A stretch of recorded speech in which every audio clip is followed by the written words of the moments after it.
have inspiratory channel. In inspiratory channel, the machine will check whether the patient is receiving the same amount of pressure, volume or flow, whatever you have said. It will check everything. So then it goes to humidifier. Humidifier is a device we need to connect when the patient is ventilated long term, because when you are doing the intubation, you are bypassing the natural humidity process. Okay, so because of that, you need to connect the humidifier, and then it goes to patient circuits, it goes to the patient lung.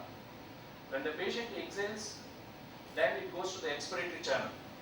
The expiratory channel also will have the same kind of sensors whatever you have in inspiratory channel, because whatever the volume or pressure that you are delivering to the patient lung, it has to come back. Suppose whatever the volume you are delivered, it is not coming back to the expiratory channel, that means something wrong in the patient lung or ventilators. Okay, so the feedback mechanism is very important.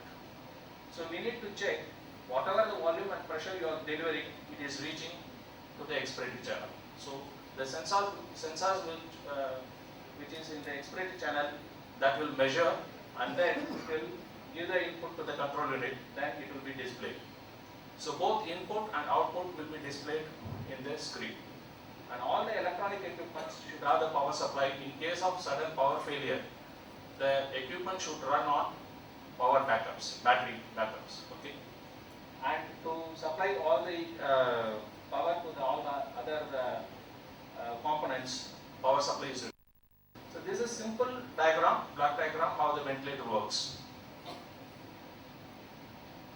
Then if you want to know more about ventilation, ventilation is actually a subject, it is very boring subject, I'll agree that, and it is very dry subject, and it is ocean. Still, even now, after 20 years of my experience in this field, I am reading every day 2 hours to keep me updated. It is a field, it's a ocean. You can learn and learn. What are the new things are coming, you have to learn. Update yourself. Okay, so there are 3 important things you need to know: trigger, limit and cycle. How the machine exactly delivers the breath to the patient. Okay, my colleague told Gokul, I don't know, how he, what sense he has told. When the person born and till death, the only organ functions is heart. Okay, so actually in fetal stage itself the heart will start functioning. So which organ will start functioning when the patient, when the baby is born? Which organ will start functioning first? Do you know? You have the answer? Lungs. The first organ will work is lungs, because you might have seen in all the films, if the baby is not crying as soon as the baby is born, they will be worried. Why? When the baby is crying, then only the lungs will inflate. The baby starts the first breath. If the baby is not crying, that means that baby will die. So the lungs will not open. The lung will get collapsed. So all the babies should cry as soon as the baby is born. Okay, and lung is the organ. It is not matured even in infant stage. When the baby is born, after that only slowly the lung will get matured. Okay, and 5 organs are very important in human life. You cannot, say this organ is better, this organ is good. All the 5 organs, you have 5 fingers, right? You have 5 natural elements. The 5 organs are very important. One is brain, heart, lung, liver, kidney. All these 5 organs are interrelated and all are very important for human being to survive. Okay. Trigger, limit and cycle. Trigger is nothing but whenever the patient wants to take a breath on a ventilator, the patient has to send a signal to the machine, and the machine will accept that signal, and then it will allow the patient to take a breath. That is called triggering. The triggering can be split into two ways, that is time trigger and patient trigger. Time trigger is if you put the machine 10 breaths per minute, 60 divided by 10, 6 seconds. Every 6 seconds, the machine itself will trigger and then it will give the breath to the patient. That is called controlled mandatory ventilation. The second one is patient trigger. Whenever the patient wants to take a breath, he has to send the signal to the machine, and machine will allow the patient to take a breath. So triggering is very important. Then comes limit. Each and every parameter will have the limits, otherwise it will be dangerous. Suppose if I like gulab jamun, I can eat 1 kg gulab jamun at a time? Not possible.